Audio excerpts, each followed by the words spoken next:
Come on down to Tough Nut Home Improvement, where our staff can answer roughly 75% of your home improvement questions. Fresh and Buds now. Fresh and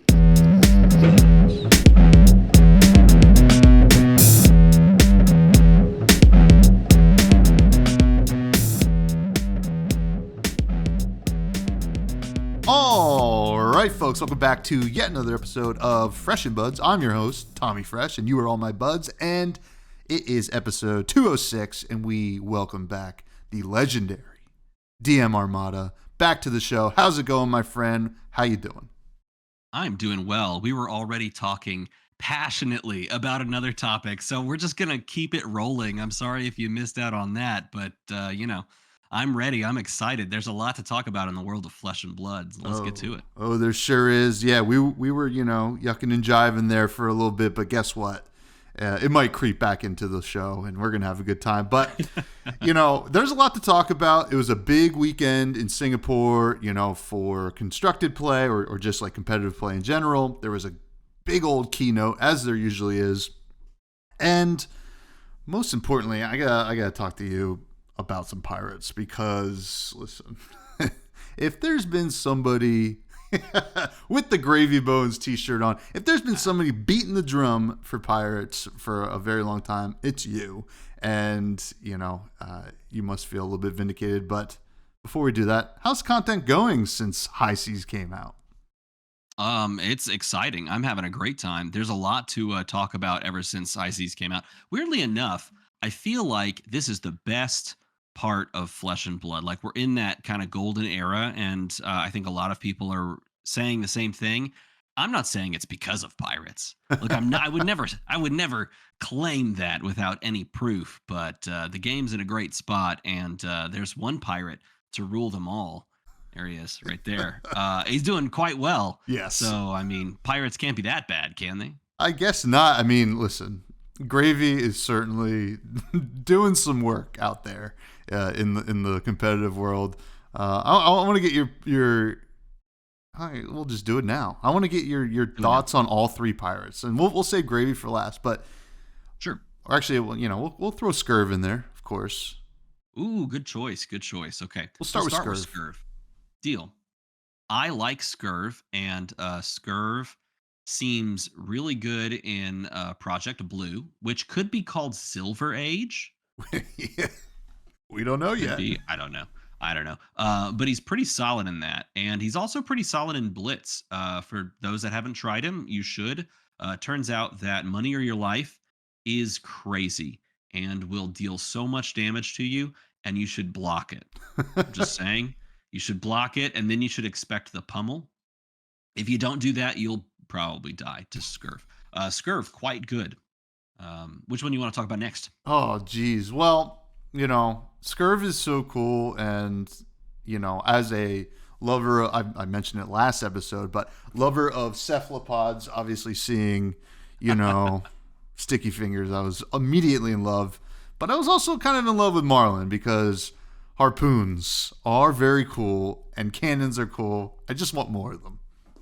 Well, I will tell you this. The first time that I played against Scurv, I had queued up as Gravy Bones. I was like, oh, sweet. We're going to see if Gravy Bones has what it takes to play in Blitz. And then I queued into Scurv, and Scurv played a mutiny and stole my gold. And I'm like, this isn't limited. What are you doing? So I made another gold. And then they hit me with a boat, gave it go again off of some random stuff. And then they stole my second gold with their stupid cephalopod. And no one likes that. And I, 3 turns in, I had 3 gold. I'd used none of them, and all of them were stolen and being used by Scurv, and I lost that game. So we played another one, and I lost that game. But then we played a third one, and I lost that game as well. And then I stopped playing Gravy Bones in Blitz, and I started playing Scurv. That's a true story, and whoever the person I was playing against, you made me rage quit my boy Gravy Bones because you're stupid thieving. Oh, man, that's what pirates do. But no, I'm with you. I really liked Marlin out of the gate. I thought Marlin was going to be the hero that I gravitated towards first. I was grinding a ton of Riptide before High Seas came out because I was like, look, we're getting a ranger. This is all I know. I'm just gonna go like hardcore into it. I love Riptide, and maybe there's gonna be some support there as well. So maybe Marlin has some tie-ins as well. And she's fun to play, but Hmm. man, she is just not there yet as far as like viability in classic constructed, is she? Yeah, yeah, it's tough, and like it's kind of hard to figure out why, because she has great tools, and I think maybe another cannon option would have been nice. As cool as Hammerhead is, and it kind of just tells you what you're supposed to be doing. Play a Yeah. ton of blues and just like slam a big old harpoon, but it's in practice like just a little too clunky for some of the more disruptive stuff. Like, I mean, we'll be talking about it in a bit, but Slippy is just, disrupting everybody right now. Yeah, exactly. Her harpoons don't quite do enough to really put you on the front foot. You know what I mean? Like you're always sailing into uncharted waters with her, and you're always kind of in this uphill battle. And it just doesn't feel like she quite gets the reins of Hmm. everything at the right time, unless you just like high roll them and go harpoon overpower into harpoon overpower into harpoon overpower. But Yeah, like it's that's tough. just not a thing, man. It's really hard. So I don't know. Maybe there's something I'm missing. Yeah, I think like the natural inclination with her, especially like watching other people play her, was like, oh, maybe this is just a Azalea replacement, right? We're gonna Yeah. try to send a big overpower arrow every turn, and it's gonna be really tough for our opponent to kind of keep up. But in Yeah. practice, it doesn't work that way, and you need to have these off turns or these like setup turns. And it's just kind of hard, right? Like with how the meta is, so she just needs a few more tools, maybe. I started I just would jamming say traps into her because I was like, oh wow, that's actually a cool idea.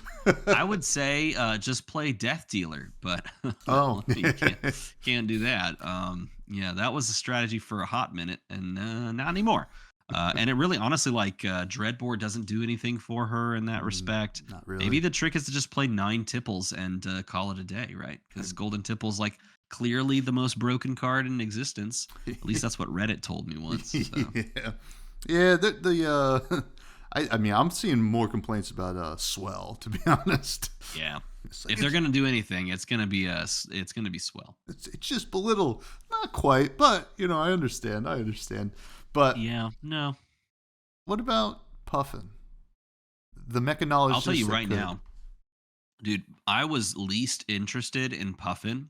I have never been one of those people that was like really tied into Sky Pirates. I Hmm. think the only time I was like, okay, Sky Pirates are cool was the Treasure Planet movie from Yeah. Disney way back in the day. And then every other Sky Pirate iteration, I'm just like, I'd rather than be in the ocean. The ocean's creepy and exciting and romantic. There's something romantic about the sea. But after I played her a little bit, I like the I like the tapping the cogs, and I like the creating the cogs out of the gold.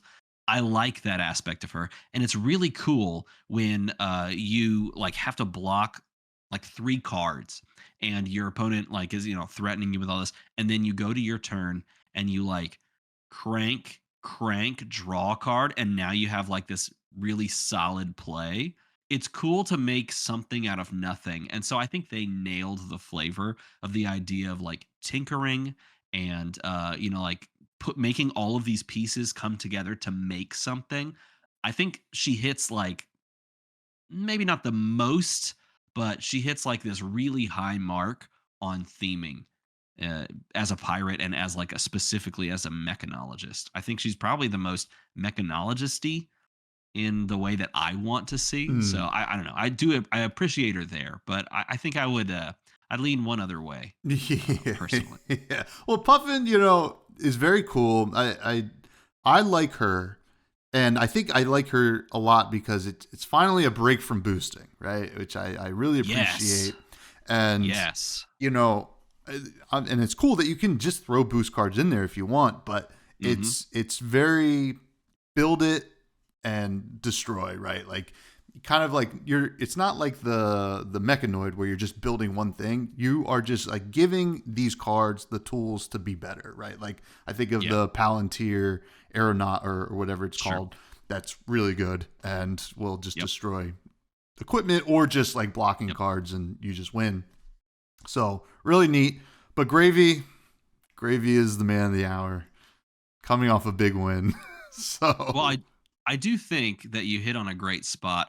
Mechanoid was my favorite mechanologist play style. mm, Before they removed high octane. Like I thought that was the most thematic and most fun. Like items are cool and all that. I get that. And the items have always been the mechanologist thing, going all the way back to Arc. But like creating a robot and then getting in the robot and winning the game because of the robot, that was cool.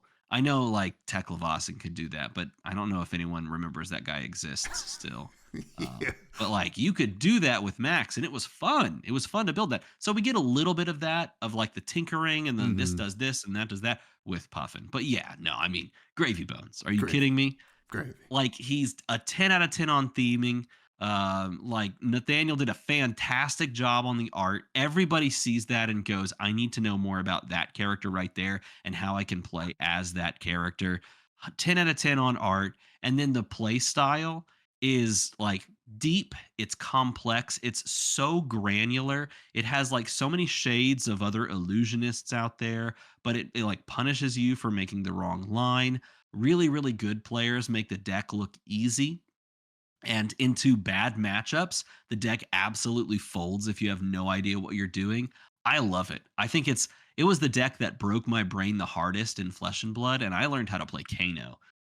Yeah, I think there's so much to say about Mr. Gravy Bones, and he's a blast. Yeah, he was one that you kind of we knew we were getting Necromancer here, and you're like, okay, we saw how Assassin was introduced and eventually really got good, right? Like it was the original Arachne Huntsman, just not up to par. Really cool. Mm-mm. I wish we had more contract support, and trust me, the comments come in about it.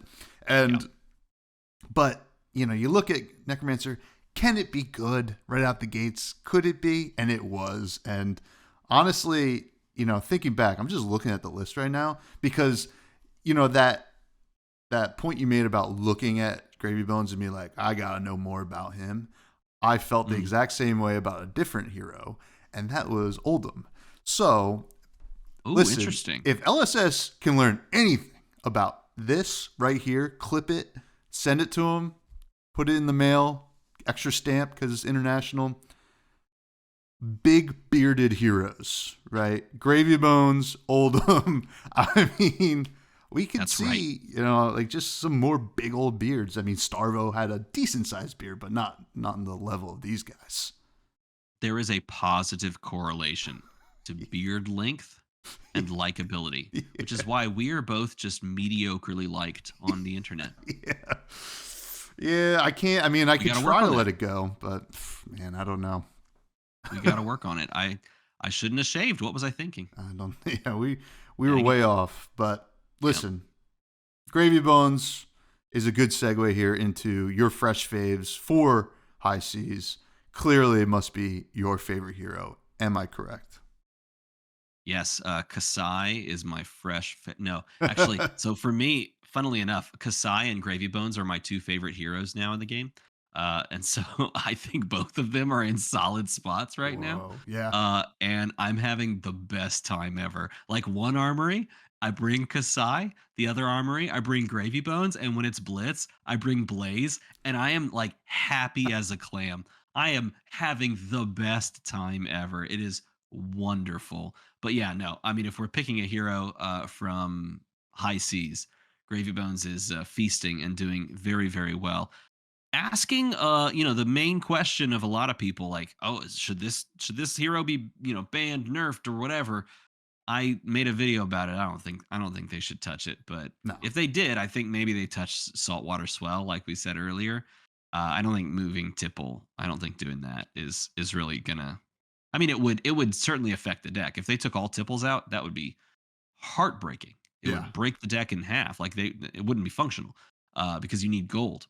But I think the most powerful turns are where you get like just free resources from Tipple. So if they do anything, they're probably taking red Tipple. Blue would hurt even worse though. Yeah. Yeah. I don't think they should touch anything. To be honest, I think And sure, sitting here after, there was 4 Gravy Bones in the top 8 of the Pro Tour and being like, it's Look at fine. those names. Like, I mean, yeah. I don't know, man. Just great players. There is counterplay. And I think the counterplay is very prevalent with, and we'll talk about, Slippy being out there is a great counterplay. Syndra being out there.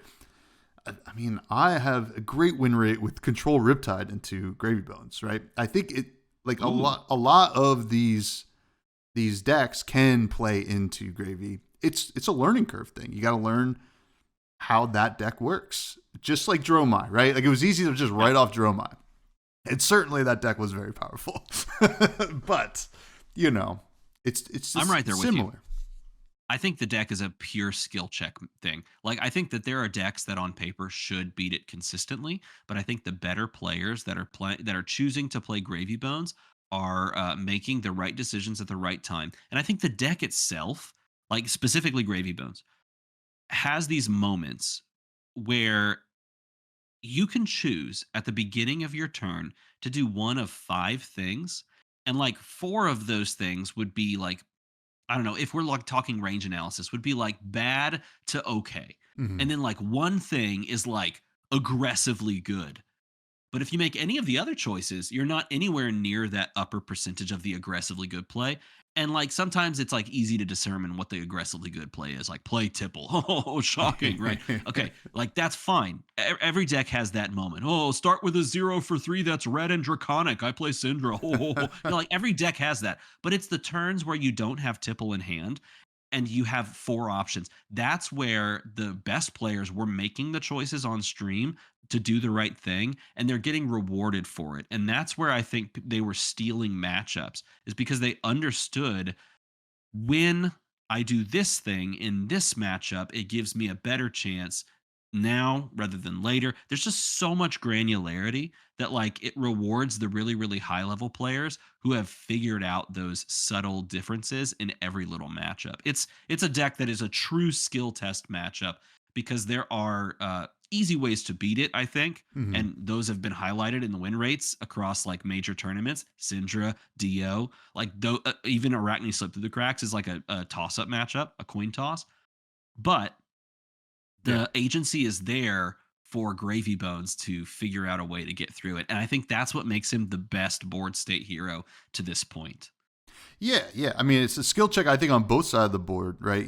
Just you will know too late if you made the wrong choice against Gravy, right? You're going to be like, oh, man, why did I do that, right? Like, now they're just stealing the game. And certainly he can high roll, but, what hero can't at this point, right? Like, in this stage of the game, every hero has some amount of high rolling. Like Victor can like turn 0 high roll you out of like the absolute nowhere by just hitting like all of the gold generation, all of the like draw card generation, and like double CNC pummel over 2 turns. Like that's something that Victor can do. And Victor is not as heavily played as many of these other heroes. Like that happens with a lot of heroes. And Gravy Bones has his high rolls. But I will say, and I know this from sad experience, that it is very easy to just throw up all over yourself with Gravy Bones and absolutely do nothing during the game. Very similar to Kano in that way. If you have no idea what you're doing with Kano, you just end up with like, what did I do this turn cycle? I blocked 3, I took 8, and I sent 2. Wasn't a good turn cycle. Gravy Bones does that same thing. He does the same thing. I'm not going to swing with this ally, but I'm going to play 2 of them. They both died. What did I do on this turn? Nothing. Okay, cool. I lost the game because of that. Yeah, Gravy Bones does that. It's just that the good players make him look really, really good. Yeah, exactly. Now, from High Seas, what's your favorite weapon? Oh, geez. Compass of Sunken. No, I can't because that's not a weapon. Oh man, what's my favorite weapon? Well, I did just open the Hammerhead Harpoon this past weekend out of the gem pack, the cold foil. So very nice. I'll probably go with Sticky Fingers. Yeah, that's my choice. Yeah, Sticky Fingers is my choice as well. I mean, it's a offhand ally companion, but Counts. that is it counts. It counts. That's a weapon if I've ever Sticky seen fingers one. is clearly a weapon. I mean, write that on a shirt. A lethal. I'll wear weapon. that shirt. Now, what's your favorite equipment? Ooh, I think it is probably Compass of the Sunken Depths. No, it's got to be Hook. Hook is awesome. It's like Compass or Hook. I'll go with Hook because Hook, there are times where it's like, I think I'll press my luck and I'll use the effect and I'll see if they actually care about blocking, because they said no blocks to many of these things. But this could be something they could block 2 cards on. Like sometimes you do that. And then other times it's just like, I've already made a gold. I'm comfortable. If you want to give me another one, that's great. If not, so be it. But it's like this consistent on the board pressure that requires some amount of interaction. And I think that's what Flesh and Blood really needs, is pieces of equipment that force consistent interaction. Because if you don't have that on the board, or if you don't have that, built into the hero in some way, shape, or form, then the game always has that capacity to devolve into who just has better numbers. Yeah. And God, the Hook is just so well designed. You're just like, this doesn't feel too powerful, but it doesn't feel weak at all.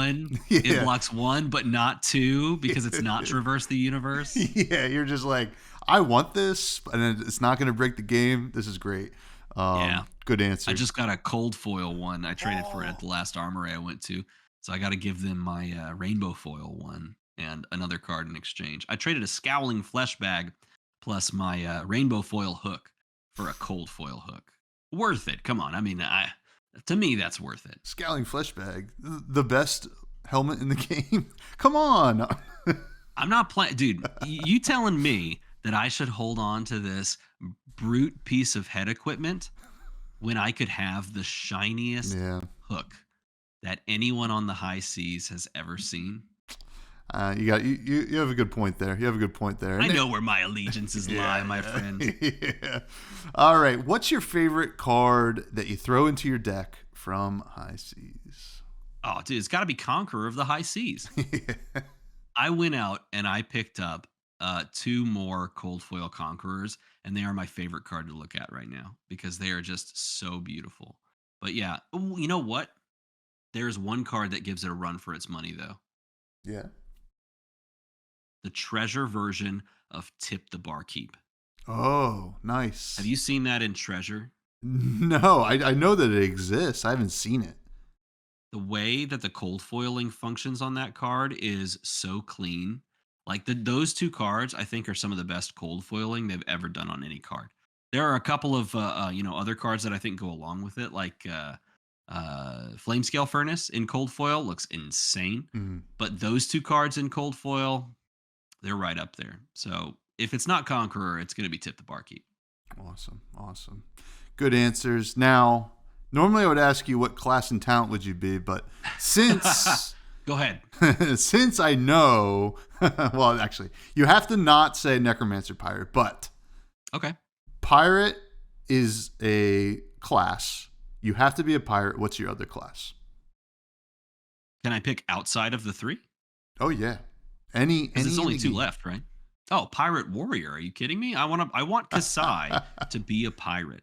Honestly, Kasai, I've said this for years. Kasai is already a pirate. Kasai is the best pirate they've ever designed until Gravy Bones. But Kasai, literally, she was doing the Gravy Bones thing before. She would hit you with swords. She would get gold from that. She would pay that gold to recruit a crew, and then her crew would hit you with swords. It was pirating 101. So if there's any way that James White and the team over at Legend Story Studios can create, I don't even want them to make a different hero. I just want them to create a way, like a card or something, that can turn Kasai into a pirate so I can put like pirate cards in my Kasai deck. We're done. We're done. Start. Close up shop. Gold, Easy. gold. Boom. 1 billion cell swords. Dude, I'm serious. Like, would that not be super cool? And awesome. Then release a cell sword that looks like a pirate. Oh my God. Listen, we're printing so money good. for you, LSS. Oh, exactly.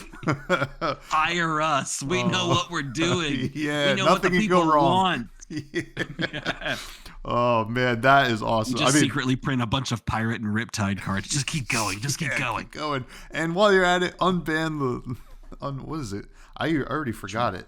Trade in? No, not trade in. Trade in's legal. No, the one where you Cash in. Cash in. Give me cash in back. Dude, today I played my first game in the Living Legend format in over a year. I played Cash in Gravy Bones. Whoa. I drew so many cards. Oh. I played Toma Fiendal out of my arsenal after I cracked a Gold Kiss rum, so it had go again. And I gained 4 life.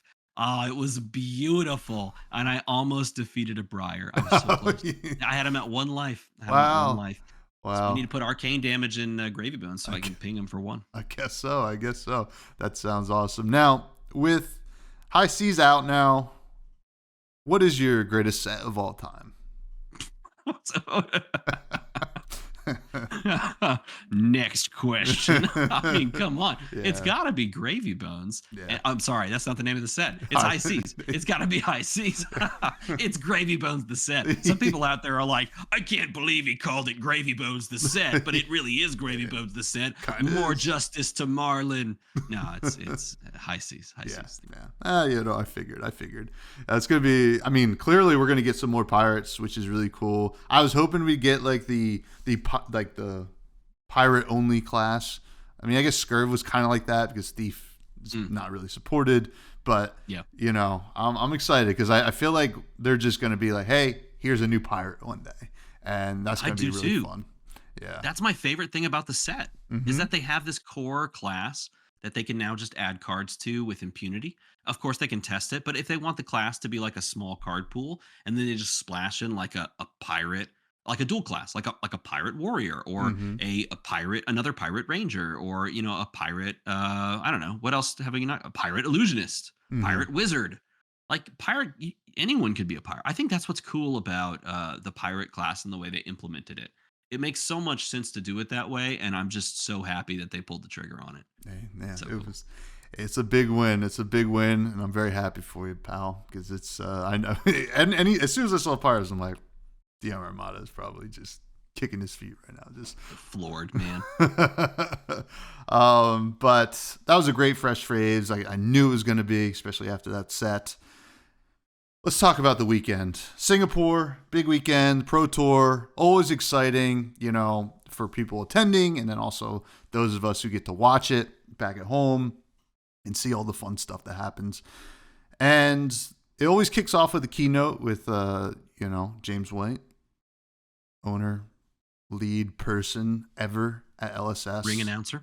Ring announcer, kind of coming in and talking about some new stuff. So first, I put here, is LL truly the future? I'm just saying that because I noticed that there is definitely a push for LL because they announced the Worlds weekend formats. It's a split format with LL and CC, and then the calling is LL, which I haven't played. I played like one game of LL, and it was just with my CC deck. Okay. And I had fun. So, Philly's right down the street, not right down the street, but it's very close to me, so I'll be there. Sure. Do I get into LL and play the calling, or am I just going to do side events and do the CC on Battlehardened? What do you think? Is LL the future? You think people are really going to enjoy it and kind of take to it as the game grows? If you'd asked me this question last year, the answer was unequivocally yes. The further this has gone on, yes, the answer is yes. Okay. I think it's not changed. The answer has not changed. The more that people have played the format and the more that they've tweaked the format, the more confidence I've been given that they are going to continue to balance it and that people are actually interested in it. As heroes continue to rotate and the game continues to age, there's going to be so many heroes that people are going to harken back to. They're going to dust off those old decks and they're going to bust them back out. And it's going to become a format that's kind of crazy and it's definitely very overpowered. But I think in a good way now than it was before. And I think sadly, the one thing that's going to continue to, I don't even say want to cause problems, but make them test the format and retest and rechange is going to continue to be Starvo. Starvo, I think, is going to continue to be one of those heroes that begs the question, should this format be what it is? Because the moment that Starvo is not like an S tier deck, I think the format got a lot better. Mhm. And now he's just like an A plus tier deck. You know what I mean? Like he's still like one of the best decks in the format. But even then, like the format's already a lot more interesting and a lot better. They also pulled back the power level of Chain, and that's probably rightfully so. And they'll probably have to do it again around next year if they do release Monarch 3 and Shadow has like some pretty solid cards. We'll see. Either way, though, I do think that this is a format that a lot of people are going to like because of nostalgia, because you do insanely powerful things if left unchecked, and because you get to play whatever you want, whenever you want, in just about whatever way you want. And there's a lot of people that miss old cards and want to revisit them. So I do think it's a format that people are going to jump down in and on at the Worlds kind of stage. And I do plan on going to Worlds myself, and I probably will be bringing maybe 2 LL decks, probably Dromai and I don't know, Gravy Bones, or the old school Kano. Kano was so great before they took away tomes. He was so much more fun. Now he's just a shell of himself, just hobbling over his finish line. Still winning I don't know. from 30 life out. It's tough for I mean, Kano. he's good. Like the problem is that he's not good. It's just that he's not fun to play anymore. And you can ask a lot of people that used to play Kano that he's just not. It's just like, sorry, I won. Let's get this guy over the finish line so we can get another fun wizard. Give us Adult Blaze after all. Yeah. I mean, listen, I'm gonna hold my judgment until I start even like brewing decks for LL. There's a couple things like off the bat, right? I mean, even you just saying cash in, like, or finals spring, or not finals spring chicken, finals Toma final or whatever, with Gold Kiss Rum, and then cash in, and I'm like, okay, I see the vision, and like, I only want to do one thing. It's probably not going to work, all right, but I Plunder Run Riptide. That's all I want to be doing. I mean, I remember playing that card. I was like, this is really good. They'll never ban it. They banned it. So you can do that in Blitz. Oh, you can do that in Blitz. Oh, I forgot. Yeah, you can do it in Blitz. Plunder Runs in Blitz. And it's a rare. Can you play it, or is that banned in Project Blue? It's banned in Project Blue. I think. I'm fairly certain it's banned in Project Blue, yeah. Well, it's not banned in Project Blue. I mean, we don't know if it's a real format, but, Riptide has 2 0-for-4 D-Reacts, that you can play in a format that doesn't have them, That is true. Yeah, he's got a unique space carved out to himself because he can play some good old D-Reacts. Yeah, they're going to be the only one, but yeah, interesting to see how LL is handled because we know we have those Armory decks that are con exclusives coming out too. Yeah, we'll see what the effect of that is. But Super Slam, I want your thoughts on Super Slam. What it's going to bring to us. Are you into this big wrestling themed like ring announcer? This is like heavy hitters, but like turned up to 11, right? Like this is totally a new way to experience that deathmatch arena. I will say this before I talk about what I think about Super Slam. The con exclusive decks, I don't think it's going to move the needle too terribly much. I don't think it's going to really do much in the way of like changing the format at all, because I think those exclusive cards are going to be available in Gym Pack 3, like they said. Oh, yeah. I would love to see those not just con exclusives, because I know there's a lot of people that were really upset that Blaze was convention exclusive. And if that's the case, then making a deck that's convention exclusive would kind of follow along that path. But I do appreciate that they're considering anyone that wants to go to that has more of a draw from a Flesh and Blood side than just showing up and seeing a 7-foot tall statue of Prism, which is already cool. Yeah. They can also pick up the deck as well. So it'd be nice to see them do something like exclusive card that is like an alt art, kind of like they did with the Project Blue test over in New Zealand, the alt art Sink Below, stuff like that. I'd like to see them do that at cons going forward, because I think there's going to be a lot of people that want those decks just because the alt art cards look really pretty. Yeah. Because I think it comes with like the alt art, not those beautiful marvels that they showed off, but like alt art cards. Correct me if I'm wrong in the chat if somebody knows. I don't remember because there was a lot of information getting thrown at us, but I know that there is like those the creepers and the footsteps. Yeah. I think that's a separate thing, Mhm. but hey, It's beautiful too. They look insane. And like yeah, Luminaris and Reaping Blade, those things insane. yeah, They look yeah. crazy. Also crazy though is Super Slam.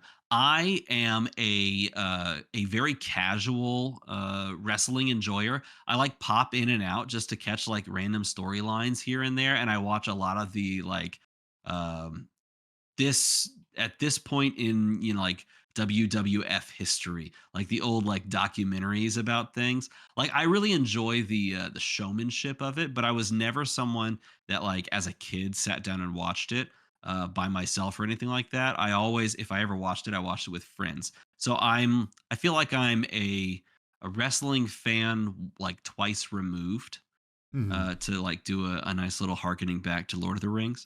So that's where I feel like I am. And because I know enough to be dangerous about wrestling, I think this set's hilarious. I think it is so fun. Yeah. And I can see all of, well, not all, I can see a lot of like the through lines that they're like making jokes about. They're hinting out like the faces and the heels and all the effects. And I just, it feels fun. I know that there's people out there that are not big fans of like Flesh and Blood being more tongue in cheek, Mm. that silliness and all that. And there were people that didn't like pirates in Flesh and Blood. They were like, this is too silly. Yeah. This is not, I mean, they're ripping off Pirates of the Caribbean. Spoiler alert. Don't show them any of the other sets because Flesh and Blood is so heavily based on so many other fantasy trope that it's not even funny. If that's a problem for you, like I think you may need to look more into the game because there's a lot of fantasy tropes that you'll probably have issues with, or you're just favoring those Mhm. over this one because it's your preference. And I guess you're allowed to have that preference, but from a mechanic standpoint and from a playability standpoint, and I think from a just a sheer fun standpoint, I think the mechanics of this set from what we've seen so far are going to make the limited experience a blast to play. And that's exactly what we got in the first version of this set. Heavy hitters, Yeah. the gladiator style combat, the flipping over for the clashes, the wagering and like deciding how you want to block. All of that was super thematic, and I think we're getting a very similar thing, just a little more on the nose for wrestling this time around. Yeah, it almost makes you really. I mean, this is brought up all the time, but it makes you wish that heavy hitters had the 30 card max limit at that point, Mm, right? I mean, there was like some piles issue, where you just be like, all right, let me just jam every Olympia card that I pulled and just try to fatigue them. But this should be really fun. I'm coming from a person that I'm not even like a casual wrestling enjoyer. Like I okay, never got into it, never really watched it, and the first thing I saw was the title card, right? The Super Slam. I was like, sure. wow, that is wrestling as much as I know it. I'm like, oh boy, what are we into here? And then you see the cards, and you're just like, okay, I get it. It's making sense. Now I know there's some groans from certain people about Brute and Guardian again or whatever. I know that some people think those classes are boring. I'm not one of them. I think that they're actually really interesting, especially the way that they're doing them this time around. Mm. With Lyeth, I mean, I don't even want to begin to think about the brews that are going to be coming out with a 5 intellect hero. How do you feel about that? Oh, I think it's crazy. This has been something that people have been asking about since like Arcane Rising. No, probably since Crucible of War, because the Crucible of War is when we got our first 3 intellect hero in Data Doll. Mm-hmm. And so people were like, wait a minute, if they're going to mess with that number, we always knew it was possible to be messed with because it was a number, right? The moment you put like a number or something on a card, it can be changed at some point. But the moment we saw it hit 3 instead of 4, we were like, who's going to be the 5? Like, who's going to go the other way? And it turns out we know now that it's a gold main who's cheating and Of course. drawing an extra card. Those jerks.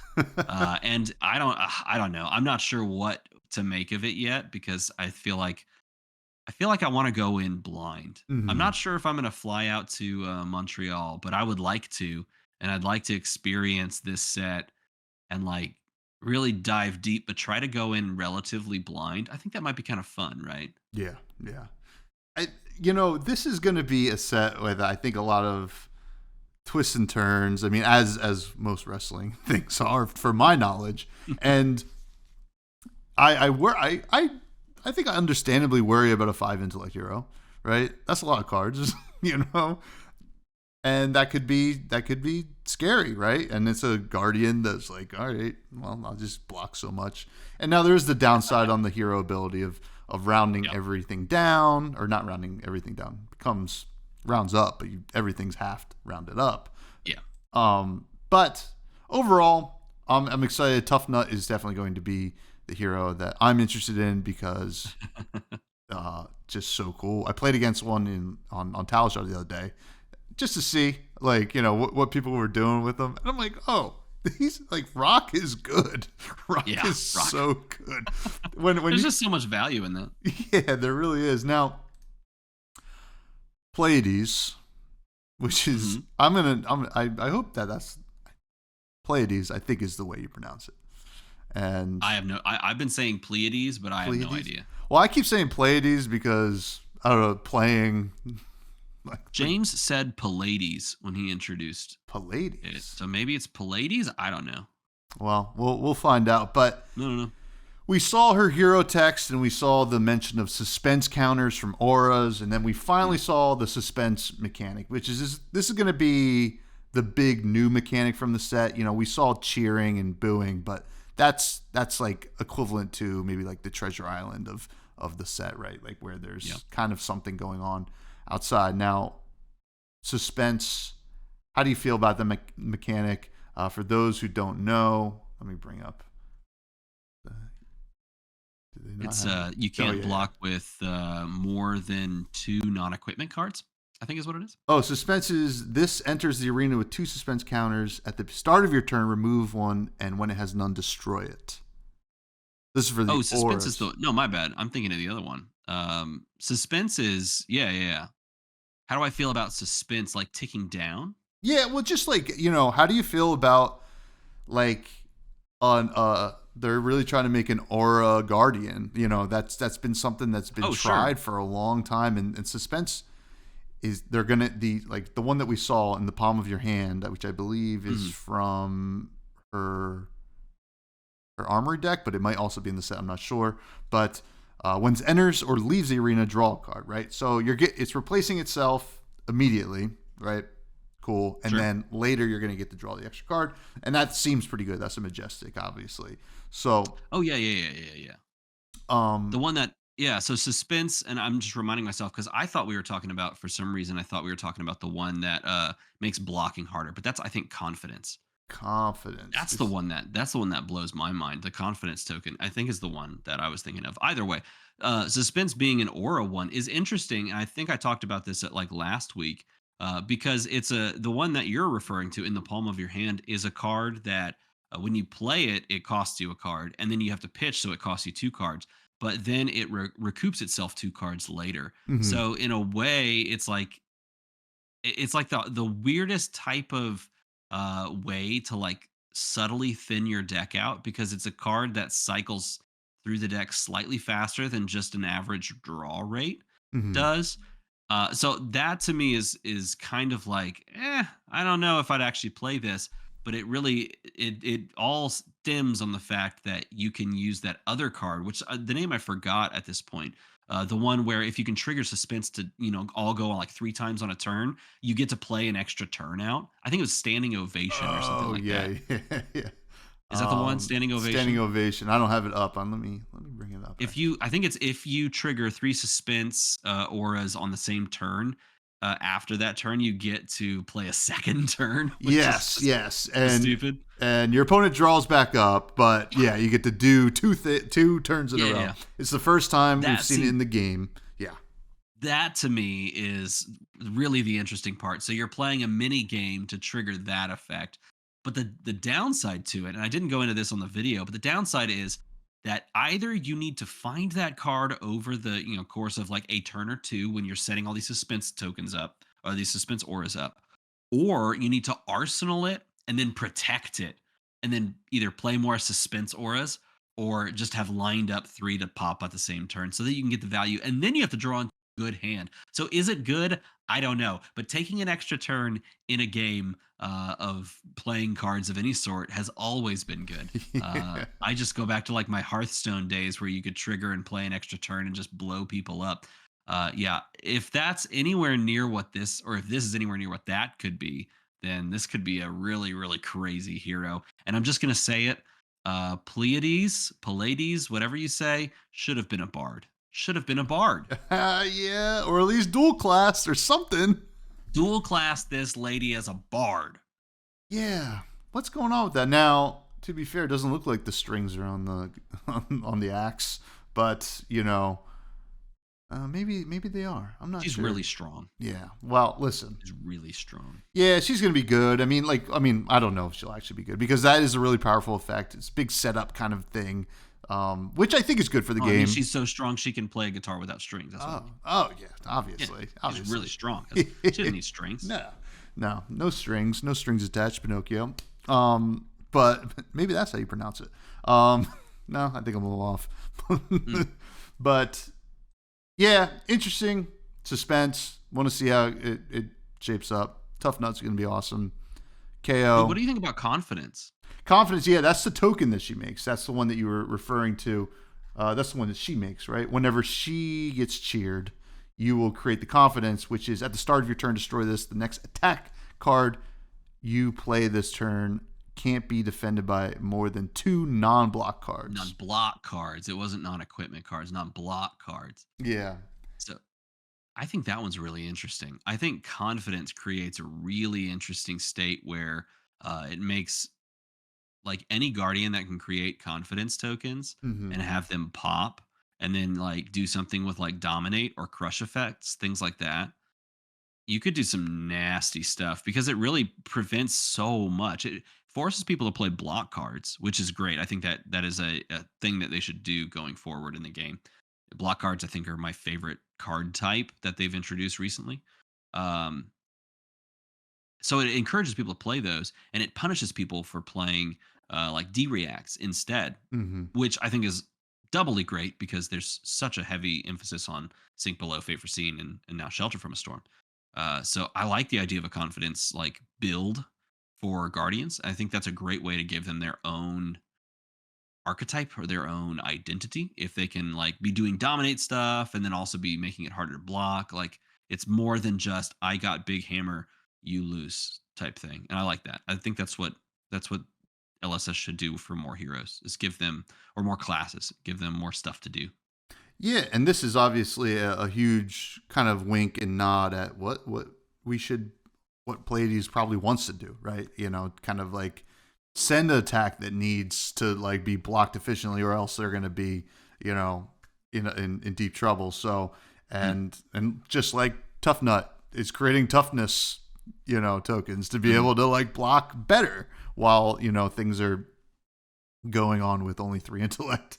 So should be interesting, exciting stuff. Now, Silver Age, they kind of, I don't know what the hint was. Like they're like, did you like Project Blue? How about a picture of Icelander and get everybody's hopes up? And it's called Silver Age. It looks like it could be a set. Is it going to be? I don't know. What do you think? I don't think so. I think that they're just going. I think this is a great name for the format. I think that they're just saying this is the name of the format. It's called Silver Age. It's going to debut sometime next year.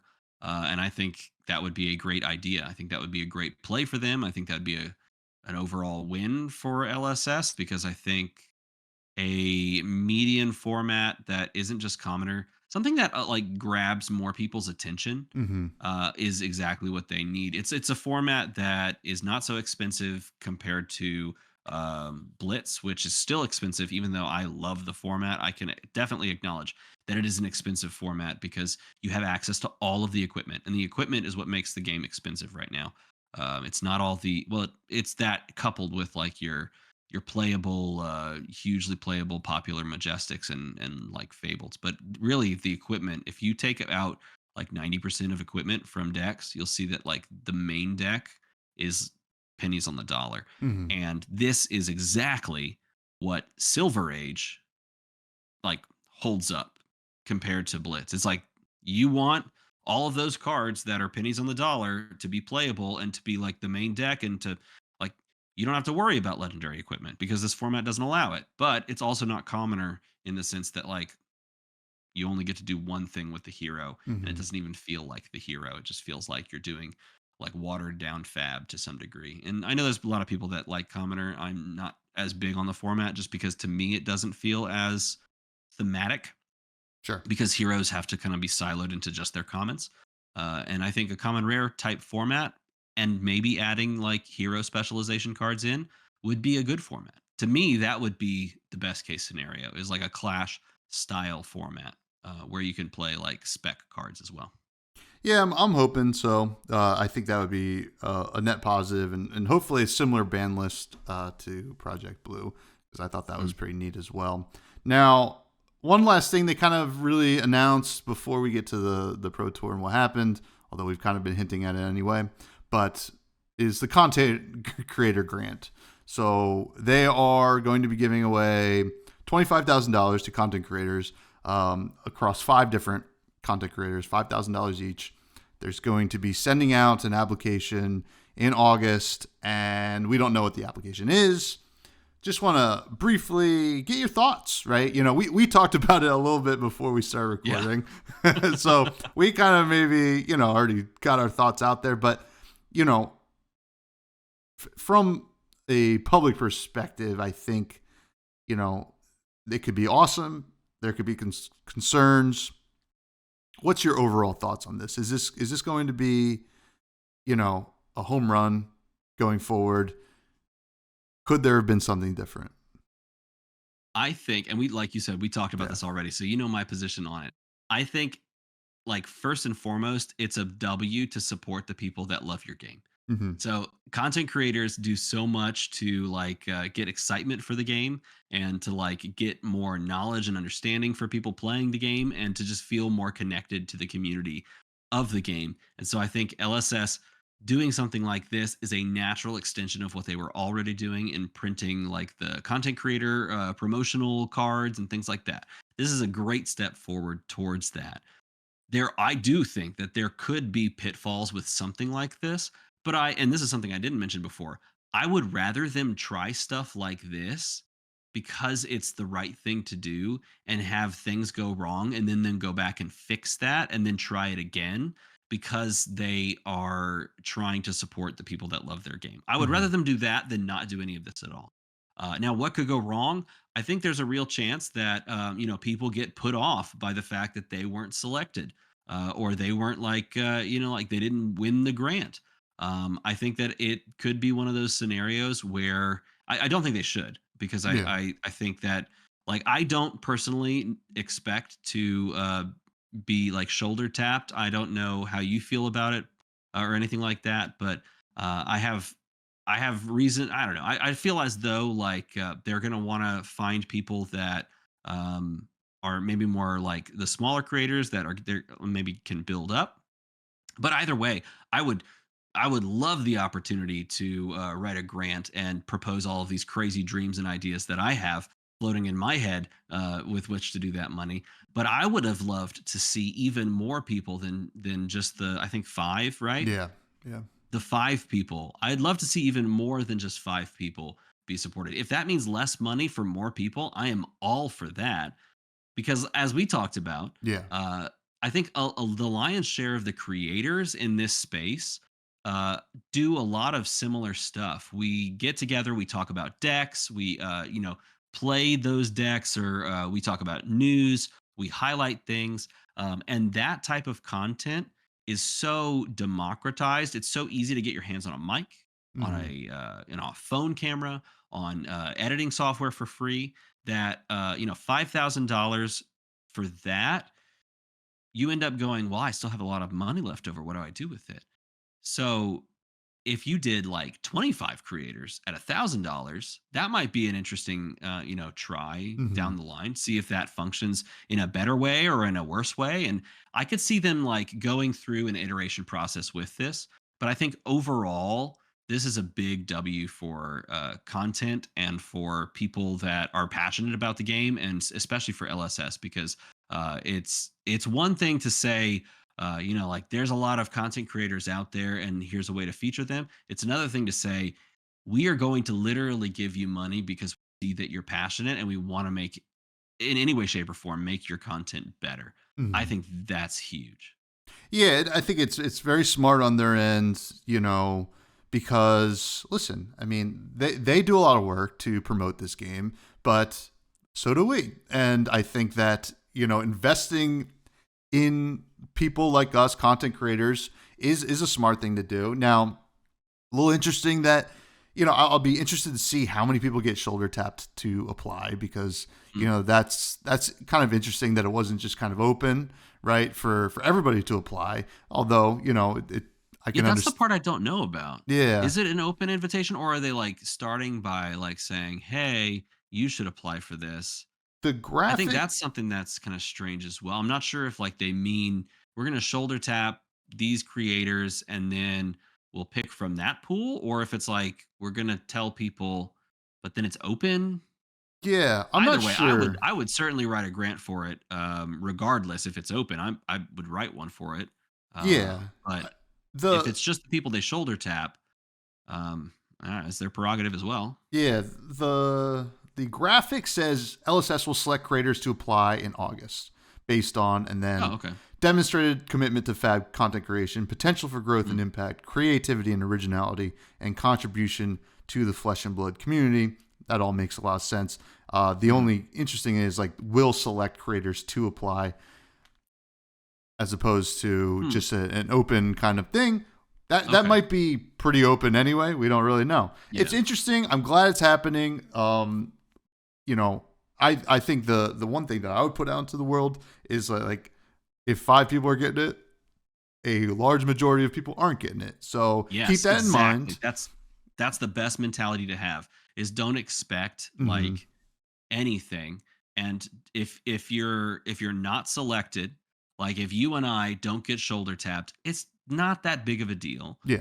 because we're playing a really cool game called Flesh and Blood. I don't know if you've heard about it, but it's incredible, and the people that play it are pretty cool too. And so if worst comes to worst and you don't get to apply for the grant, well, just keep making content and maybe you can apply next time, right? That's my mentality. I will say this though, and Okay. I don't know about you. I would love to see people that make, like, they mentioned the creativity piece. I would love to see people like, we talked about it already, Yeah. William Table and Legs, Yeah. like someone like that who does like UPF style content where it's like gameplay or like tournament series, like as like those types of people that put that content together, or like traveling news content, something I suggested to you earlier. Hmm. Like to me, that feels like a really good use of like those types of grants. I guess the best way to say it. I would love to see it go to the people that are going to do stuff like that. That's something that I would love to do. It's something that I think a lot of people would watch, Hmm. and a lot of people are already watching with some of the creators we just talked about, right? Yeah, and like it makes sense. It shows off the cards. The cards are awesome, right? And Hmm. we want, like, I would imagine LSS wants the cards to be shown off too.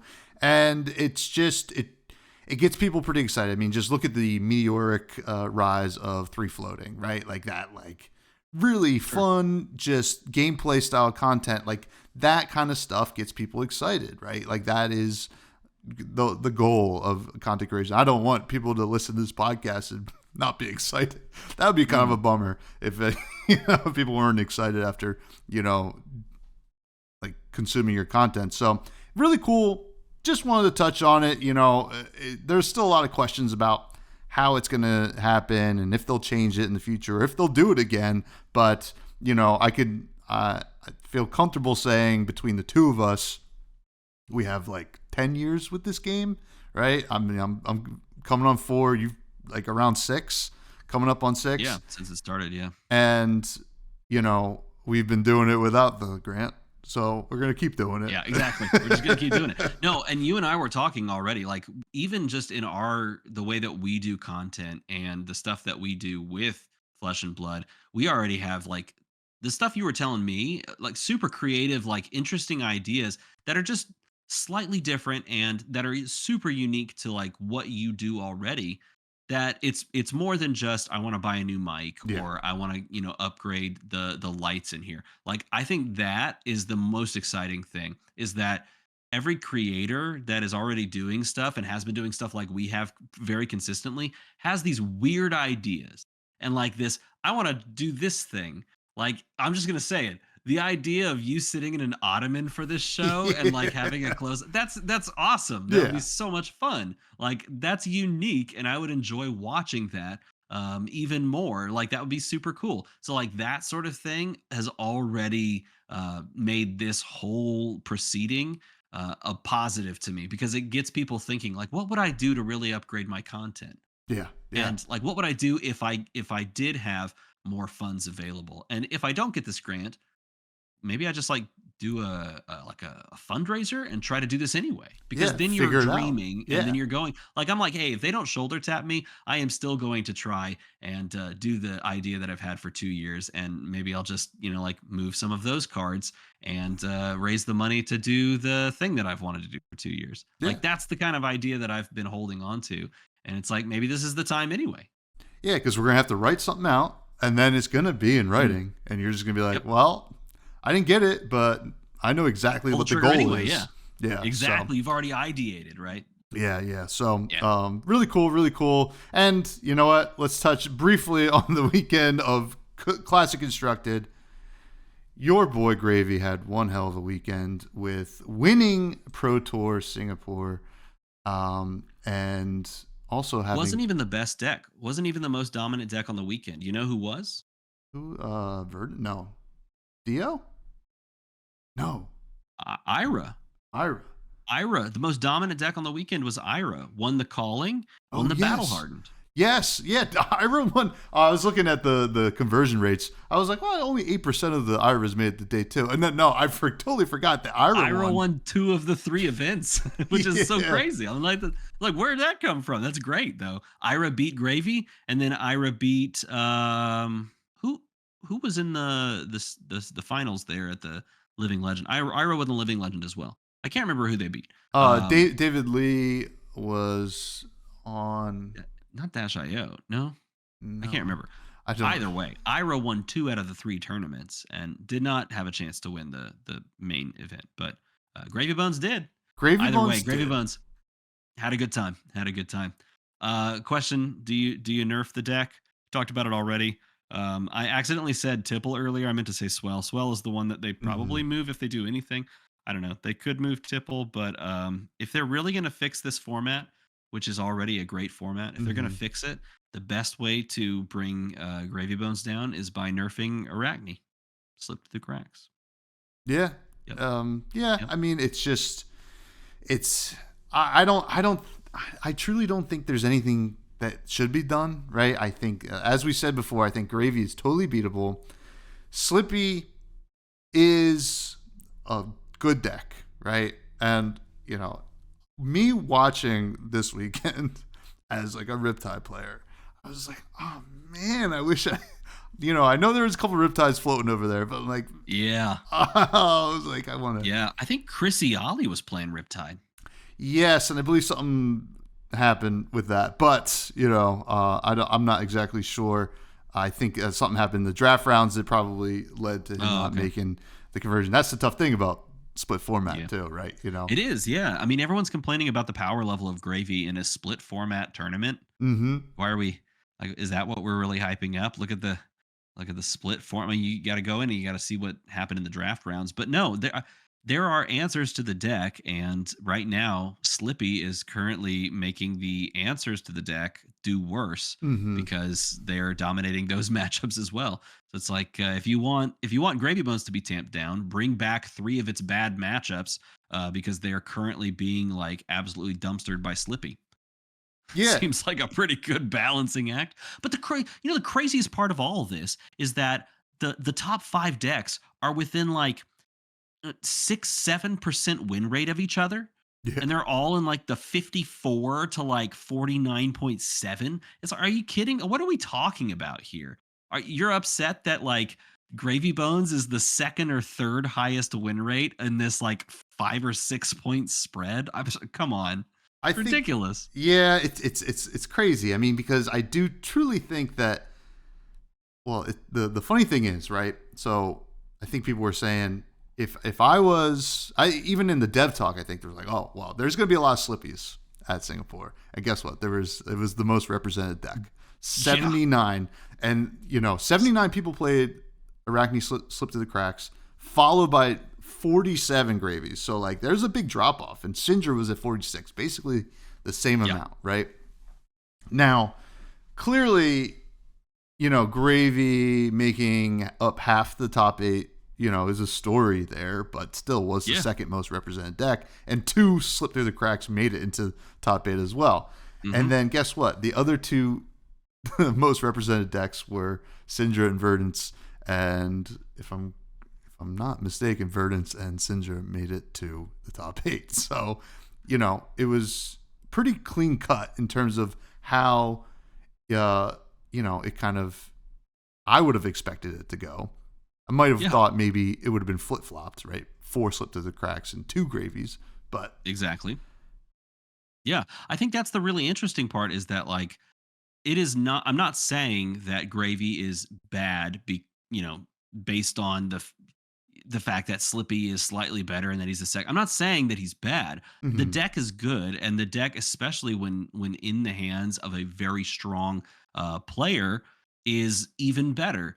I'm not mhm, saying that he's without reproach. I understand that I come with my own biases, but yeah, I think there's a lot of other people that disagree with me that are also bringing their own biases in, and maybe they don't like a board state hero, or maybe they're just they don't like that this is a winning deck, and it's the flavor of the month to hate this deck, and so that's what we shifted to.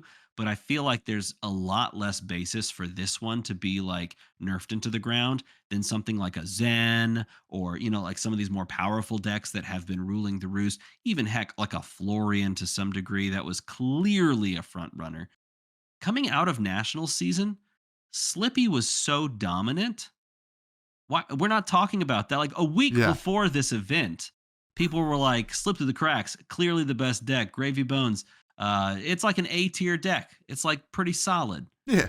But the moment that it wins the big tournament, that's like, okay, I saw a top 8 graphic and there were 4. 4 is bigger than 2. Therefore, we hate it. We hate that deck. Get it out of here. Well, listen, I I don't know. mean, the fact that a deck like Ira won the other 2 major tournaments, I mean, sure, one of them was LL, but won a classic constructed tournament as well that weekend, a big one, is a huge like, hey, listen, that's a deck that can beat Gravy Bones. It can also go toe to toe with a lot of other decks as well.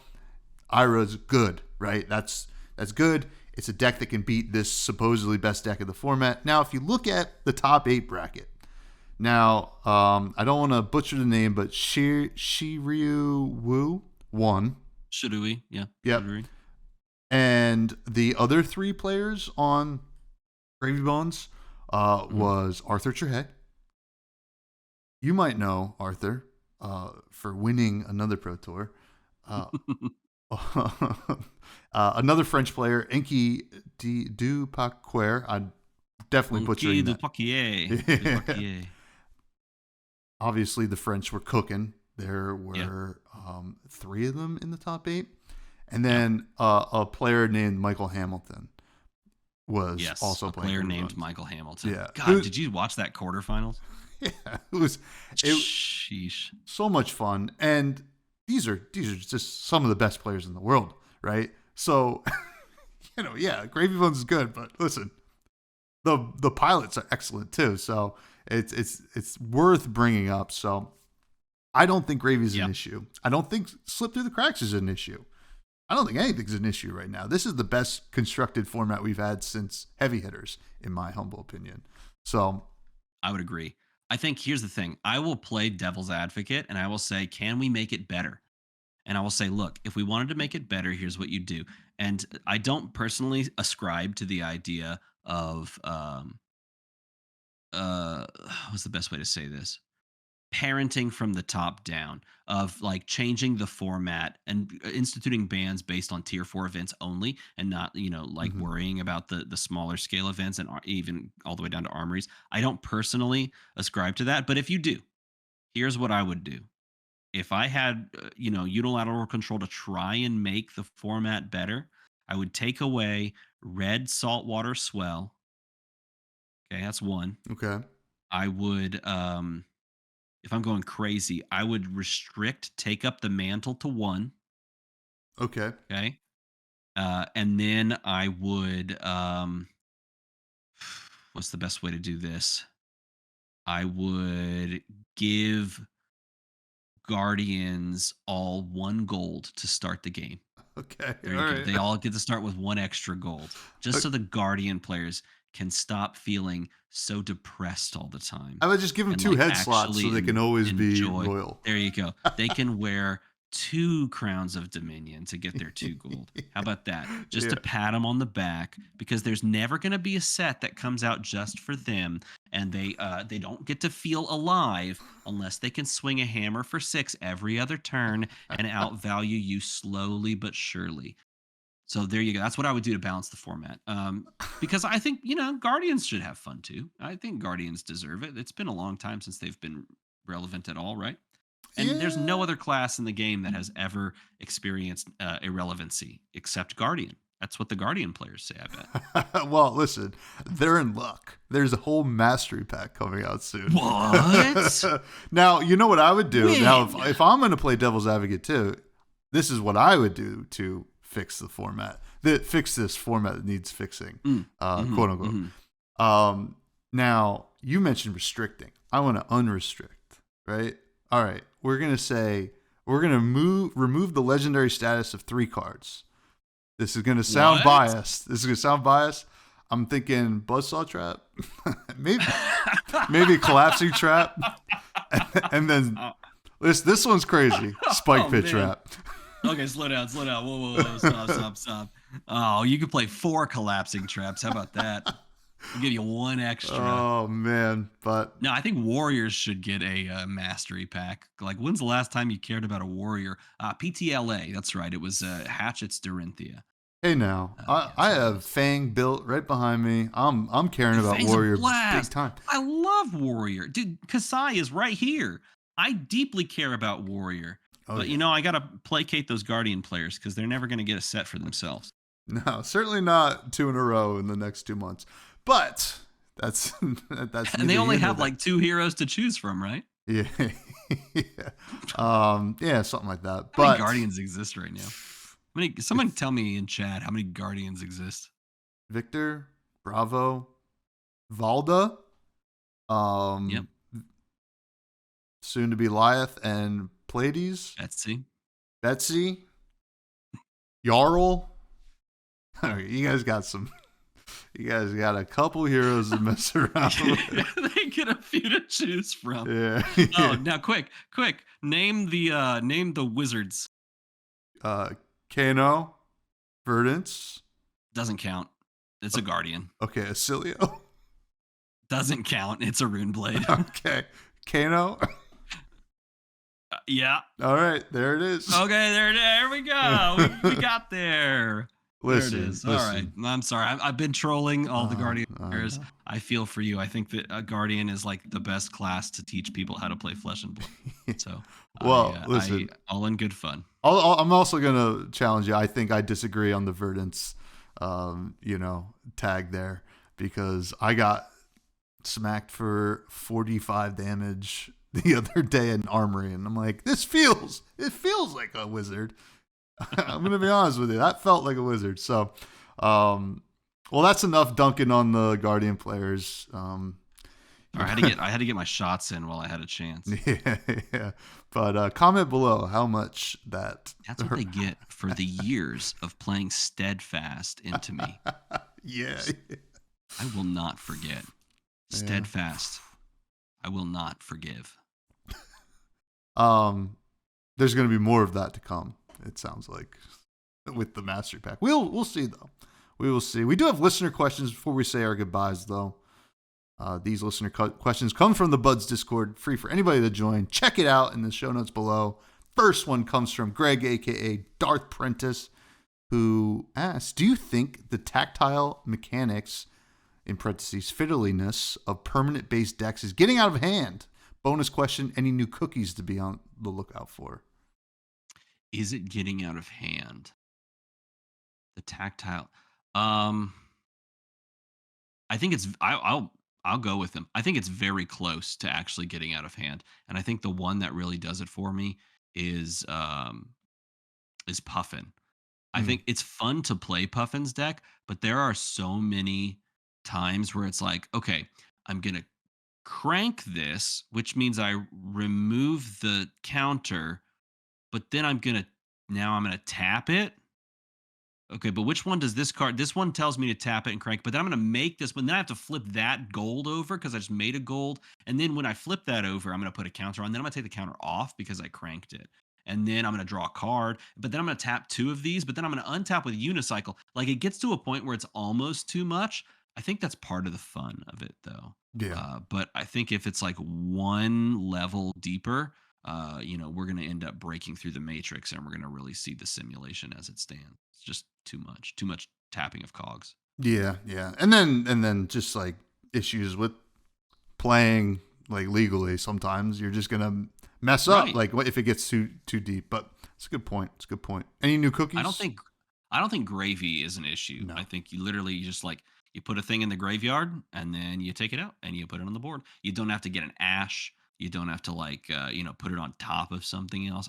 That to me is a non-issue. Really, I think Mechanologist is the scariest one. Yeah. New cookies. My wife went to Crumble Cookie. Some people don't like that place, but we visit it sometimes. And they have a blueberry muffin cookie, and it's legitimately just a blueberry muffin in cookie form, and it is delicious. I love blueberry muffins. Yeah, me too. They're so good. William, So good. From the Table Pit, who we have mentioned on the show, you have been on top of Gravy's rise in your content, and I want to know what you would ban from Gravy if you had to. If you have to, Tommy, make them ban a card. I think it would be, if I had to, I think it would be Red Saltwater Swell. And the reason is I'm only running 2 of them in my list, and the card just spiked to $100. And I only have 1 of the treasures, so I need to get 2 more treasures so I can complete my collection. So if they ban it, the price goes back down. I can pick 2 more of them up. I only play 2 in the deck anyway. I can replace that card easily. So but no, I think that would be the one that I would shift. That's what you were trying to get at the whole time. You were building up to that. You're like, we should ban it. Make the collecting a little bit easier. I see how it goes.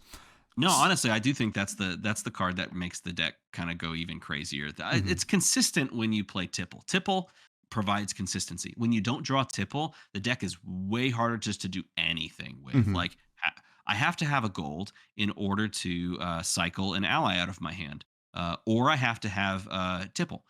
Or I have to be very lucky and draw 1 of 3 portside exchanges because it only comes in blue. And because of that, taking away the consistency piece makes the deck fall like a house of cards. It's Swell that makes the deck go bigger. And so if you take Red Swell, then you're losing out on 3 of those. And you still get to keep some of the Swell spice and, some of the really cool like theming of like the idea of overflowing. Like that's cool. And you get to keep some of it without like the reds. And I'm fine with that. Also, if I had to pick anybody to get $5,000, it's Will at the Table Pit. You heard it here first, folks. You Will, should be number 1. Check your bank account right now from the Fresh and Buds grant.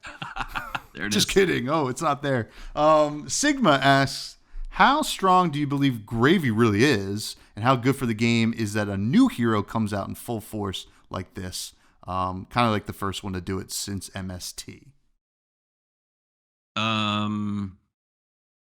It's not the first one to do it since MST. Yeah. Because Aurora did it. And Aurora, I think, sits exactly where Gravy did, except Gravy actually picked up a major win now. So really, this is the only difference, in my opinion, between her and him, is that he actually crossed the finish line where she was close but didn't quite get there. Is it good for the game? I think it's fantastic for the game. I think this is exactly what you want for the game of Flesh and Blood, is a new hero to come out and actually do well. Because it encourages that set to sell. And we would be seeing those great sales numbers if the game, had all the product on shores, and that wasn't held back, or there weren't product supply issues getting it over to places. To me, I think the game is more well served with a hero coming out, or multiple heroes coming out that do well. Now, should they ever be as powerful and as dominant and as meta warping as they were in MST? No, not at all. I'm not saying that.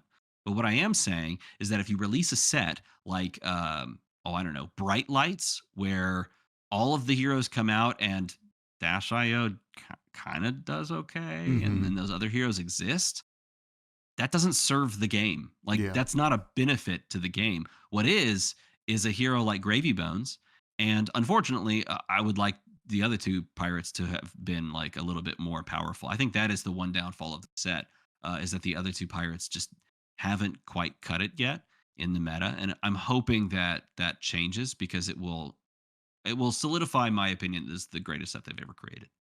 Yeah, I think they're close. I do think both Puffin and Marlin are close, but it's hard to tell right now. What could exactly change that? Good question though. Sigma Cap, aka Capolo, asks, "You manifested pirates, and we got pirates. What are you going to manifest next? Can we get dinosaur heroes and squirrel companions?" Oh, I love this question. I didn't read any of these questions prior. I'm just going to tell you a peel behind the curtain. I didn't read anything prior. I love this question because I have an answer for this, and I'm so excited. Here's what I want, LSS, and it's not Kasai Pirates. So if you thought that, no, I do want that, but no, I want this. Go back to classic battles, make a classic battles CC deck, Dromai versus Icelander, Fire versus Ice. Give me 2 CC precons. You can price. I don't care what you price it at. Honestly, and this is something I should make a video about. I think the Armory decks could be priced lower. You take 2 decks, you put it into a product, make them CC. I don't care what you price it at, but those 2 decks against each other, it would break Flesh and Blood. You would reintroduce Icelander. You would reintroduce Dromai. You would do so in a way that they fight well against each other. You're printing money, man. What are you doing? It's just like so easy. Yeah. Are you kidding me? I mean, that seems like a logical way to start reintroducing like LL'd heroes, right? I mean, like we saw it with, who did we see it with? I mean, Jarl, I guess, technically kind of replacing Oldham, but just seeing new heroes in like a pack together. I mean, that makes sense. Fire and Ice, and then you do, well, who else needs to be replaced? Who Chain. You can bring Chain back, but you don't have a light illusionist. I mean, you'd have to make Bolton really good so he can LL and then bring him back. No, I think you do. Here, if you want to do that with Shadow versus Light, you bring Chain back and you make Light Dorinthia, because you hinted at it in the lore. And then you just bring her out to make her a light warrior, and she gets to do her own thing. And it makes sense lore-wise to do Fire versus Ice, because as they left it, Icelander is in the capital city of Volcor, in the library, trying to figure out why she can somehow control Aether, the fire, alongside of her ice abilities. And she just has lost her memories. But apparently when she was a kid, she was from Volcor. And so she's there right now as the Emperor gets assassinated, and Dromai steps into that role. How cool. So come on, we're writing this right now. I know. Well, now I'm thinking like, all right, well, 2 arcane rising heroes. You're like, Azalea. I guess that, so Pits right below the metrics. You can do like the deep against, the technology. You got Viscerai that obviously is definitely cooking right now. They have to be cooking with Viscerai, right? There's no doubt. Monarch 3, if it doesn't give us a new Viscerai, I think, or at least in Blitz, people are going to lose their minds. It'd be very cool. Yeah. So there's a lot we could do. A lot of money we can make LSS. They need to hire us. I'm just saying. You know, We're the idea guys. our DMs are open. And they're like, we know. Next question comes from Dead Summer, who also states you wanted a pirate set, and you got it. Did it live up to your expectations? And what do you think of the lore? Yes, it did live up to my expectations. And the lore is actually something that I think opens the door very nicely for pirate set number 2. Mm-hmm. And that's what I'm really hoping that we get at some point. I don't think they're going to do it soon. Though, now that I say that, they did heavy hitters beginning of 2024. They're doing heavy hitters end of 2025. So they could go like end of 2026 pirate set 2. I don't Mm-hmm. think that they're gonna do that. I think this was like a test the waters, pun intended, to see if people like it. And I think that they realized people like it. Yeah. Like James stared at me and said, "This is incredible. I've never seen like this much enthusiasm." People can literally go to like any Halloween store and buy pirate costumes and wear it to their LGS.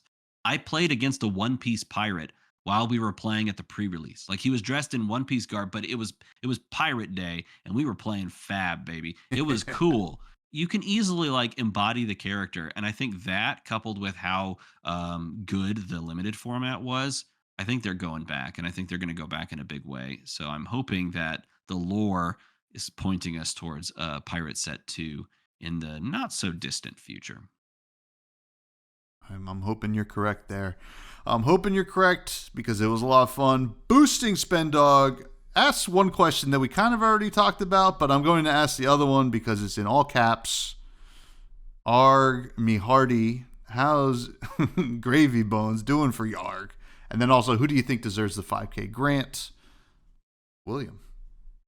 Yeah, I think number one, I would give it to William Table and Legs because I don't know if there's anyone that's doing more unique content in the Flesh and Blood space. And I think it's interesting because the Table and Legs channel started as a UPF content, and then he's just jumped onto these crazy cool projects where he just does silly things.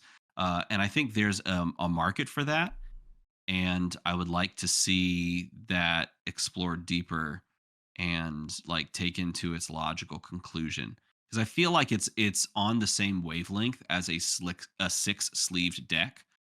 Mm-hmm. It's on that same sort of like there's a parallel there, right? And I would love to see him continue to take that like interesting off the wall idea and kind of ratchet it up even further. But to me, I would give it to him because I want him to produce like high quality UPF content. And honestly, if I had the funds and the capabilities of doing the same thing, I would 1000% do the exact same thing. Or I would host, the craziest Flesh and Blood tournament you've ever seen with the craziest rule sets you've ever seen. Or like that's the kind of thing. Mm-hmm. Like I want that. I want unique ideas like that are just weird and that pull random person that has seen like a trading card game before but plays board games, and they click on the video and they're like, "Hey, I like that. That seems weird and off the wall." That happened with like I had friends that I had met in college and that I had lost touch with, and then they randomly saw my 6 sleeve video, and they reached out to me and they were like, "I saw your face on a YouTube thumbnail and I watched it. I have no idea what Flesh and Blood is, but that video was hilarious." That's the kind of thing that I think would most benefit Fab, and that's why I think like Table and Legs embodies that, and they could do some great stuff with that kind of money. You know what I mean? Well, yeah. I mean, you just like looking at a video that William did, the Frankenstein playmat, right? That was like stitched together between all these card players know what a playmat is. They're gonna click on that video, and then they're like, "Well, what's?" I mean, I don't know a lot about Flesh and Blood. Maybe I heard about it, but maybe now I'm down the rabbit hole. Next time, looking at armory decks, and boom, like if he sat down and like we just ideated a bunch of stuff and we came up with just weird fun ideas, and then we like thought about the editing. I did a lot of this when I did the 6 sleeve and the 8 sleeve. Like most of that video was me thinking about what I wanted it to look like and how I wanted it to pace and what I wanted it to say. And then like the last 5% was actually the video like coming together. Like I think he could really do some crazy cool stuff with that. And that's why he's on the top of my list. And there's a bunch of other creators that I would love to see also do some stuff with it, but I think he encapsulates what that project is all about. Amen. Amen. But I think that's going to do it, Steven. I think this was a great episode. Always love hanging with you. You're a great bud, and you know, I love your opinions and getting you riled up about pirates. That's a lot of fun. We have good excited. Conversations. Yes, we do. Now, can you please plug anything you'd like to plug? And thank you. Yeah, you can check out my YouTube channel at youtube.com/DMArmada. We are closing in on 25,000 subscribers. Whoa! Which is crazy. I think we're going to hit it this week at some point, which is kind of fun. So yeah, if you want to be a part of the Armada and you want to sail through the high seas of TCGs, you can hit the subscribe button over there and make a number go to the other. Outside of that, though, I got nothing. Awesome. Well, you can all continue to find me on YouTube and all audio platforms. Give us the old like, comment, subscribe. Bud's Discord's in the show notes. Check out the Blue Sky at freshbudspod. I have another podcast I do with my cousin where we talk about indie video games called Fresh Juice. That is also weekly.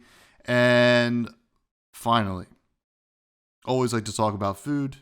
To just say goodbye, hit me with some food I should be thinking about after this podcast.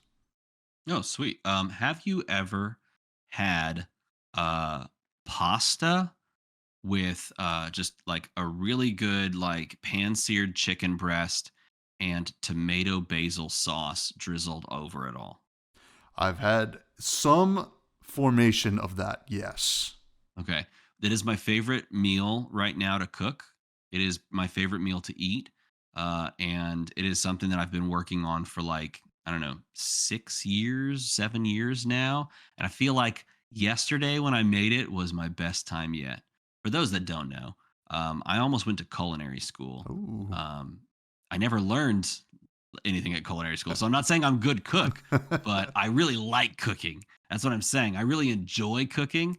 I'm not in any way, shape, or form like good, but I like cooking, and tomato basil chicken is so much fun. So that's something you should go try. I mean, the big three: tomato, basil, and chicken. Everybody says it's on the Mount Rushmore of food, and then you throw pasta on there, boom, delicious. And then cookies, which, you know, I think that's the 5, right? Yeah, that's the 5. We added another, you know, for the sake of it, but unfortunately, we can't add another for Charmer because Charmer can't come on the show, but we'll get to him eventually, I am sure. Thank you all. Thank you, DM Armada. Keep on sailing.